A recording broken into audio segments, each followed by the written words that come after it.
Hi guys, for today's video, naog na ta diri sa hagdan no kay nagbitbit ko na sa bag sa akong alaga kaya akong gidala sa kuan kanang tawag anay sa ubos kay mo school na sila. Unya kay imbis kin sakan ako, gitagbo pud ko sa akong among bayi kay para mobalik na pud sa ubos para naikwaon sa iyang sakyanan. Imagine, ground floor to third floor. Grabe. Nabawasan ko 1/4 kilo guys, sige balik-balik. Pero okay ra sad at least naka-exercise ta early in the morning, char. So mo na balik na puntag naog no. So mo na life na ako dari pagbuntag matahog sayo, magluto ko breakfast. Dayon instead nga din na po yato ang mga bata sa ubos, ya gibit-bit ako tong bag at akong alaga na grade 1, sus pagbitbit na ko guys as tambog ata sa iyang bag. Ambot na ilahang eskwelahan nga nung pagkadaghan bag sulod ang ilang bag. As in bugat kayo sobra siguro mga all over 10 kilos. Muna nga naluwi ko sa bata ako na lang gihatod. So ako na-realize everyday dapat ihatod din ako siya sa ubos kay mo nagluoy mga kaya magbitbit ato yung bag niya. Pero ba niyang niwanga? Muna nga naluoy ko, ako na siyang ihatod siguro kada punta para mabawas-bawasan po niya akong bilbil kay nabuon na raban ni uban akong audience lantaw sa akong bilbil nga kung dagway kay dako na gid guys. Muna nga ato na gini siyang bitbiton siguro every morning. So mo ni nabot ko day sa car kay na ko gikuha gipakuha sa akong madam. So nakita pa tong bilbil nga stand ako ano. So mao ni guys, instead na naka-exercise tag pinakalit naog-naog tas hagdan, kaon pud tag pinakalit.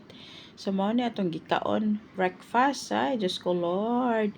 Happy bilbil na naman tayo nito. Maguol na sa na maglantaw sa atong dagway kay nadako na sadta. Atong bilbil na dungagan nag-exercise gamay, kaon dako birada diha ba de char. So mo na human na tog kaon adto atong gikaon nga breakfast, nakita nato ning bayabas nga puro liso, charot charot charot lang.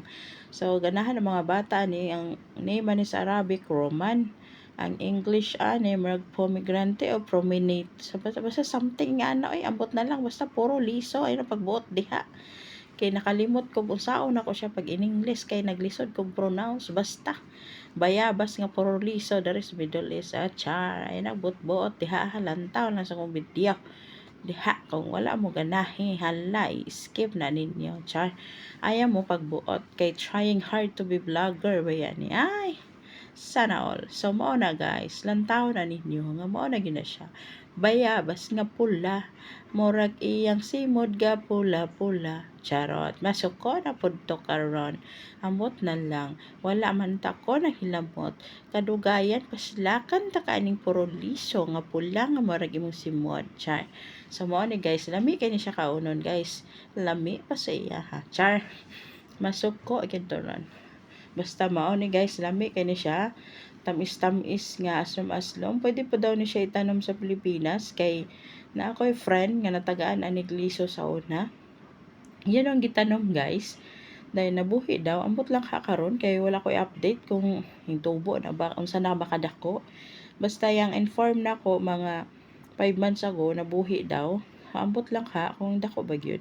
So man natog kaon atong puro liso nga bayabas, hala nang limpyo ko, wala na ako nakita, ang ipakita sa inyo.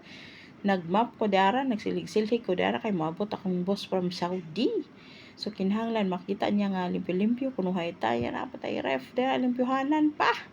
So gakuha na tadaag atong lutoon para dinner sa mga bata. So wa talay mahuna-hunaan kundi magprito na lang ta ng kanang murag fried chicken sa ato char murag Jollibee charot pero ko ana siya kahit kanang puro unod ba nga chicken basta lami na siya lami pa sa iya ha.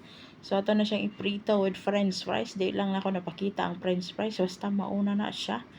Mauna na atong ilutoon para dinner sa mga bata guys. Wa tay mahuna-hunaan murag gitamad-tamad siya rin gitapulan ang yaya nga dako kay mahadlok tag maniwang nagtapulan tag unsa itong buhaton siya pinangga kay nato nitong bilbil ba si maniwang ta ala mao na hinay-hinay na tag trabaho ani nang gakuha day ko nagkawali akong giugasan kay Instead nga mga bata kung lutuag panihapon, ako may unang gigutom. So while nagkuan-kuan na, una-una ang yayag kaon ay ang mga alaga na paghulat mo diha, charot. Joke lang. Managkaon ako mga alaga. Ato na lang gikat. Kitaas na kay itong video. Managkaon ako mga alaga. Bawal man sila makita. Muna nga, ako na lang nagpakita sa camera. Balag dako kay na itong dagway. Pulaan mo sila maglantaw. Bahala sila diha. Basta kay ako anong cellphone. Ako yung nakatungod mo video walay dapat mukuan sa ako magbuot char hala nga. So wag yun ako napugi ming silip gyud ning isa ka bata. Liwat sa iyang yaya hasta pong dako charot. So mo to siya buutan to akong alaga katura mo yung nagpakita kay ako kabantay ming dool mo to akong giwakli kay magpakita sa camera makitaan niya nila nga mas cute pa sa ko charot. So mo to guys, pwede na akong kaon tira og kanang fries, then ay manok, nga halang pa sa inyong gugma, charot. Inom-inom din ta dirag soft drinks dayon Ako tingala mo nga nung parte ni dakuha nga tan-awa ra gud na. Sige hamal pag sure mo diha ba. Nya lami kini ginakaon diri permente. Walay adlaw nga way sudan ni. Sana all daghag sudan. So mo nagasayaw unta ko daran dapita pero hunahuna na ko kumusayaw ko mawa na pud ko gikaon nga kani akong bilbil ako gini siyang gampingan kay para biya ni nga dili gini siya mawala kay bilbil na lang atong forever ani charot sana on.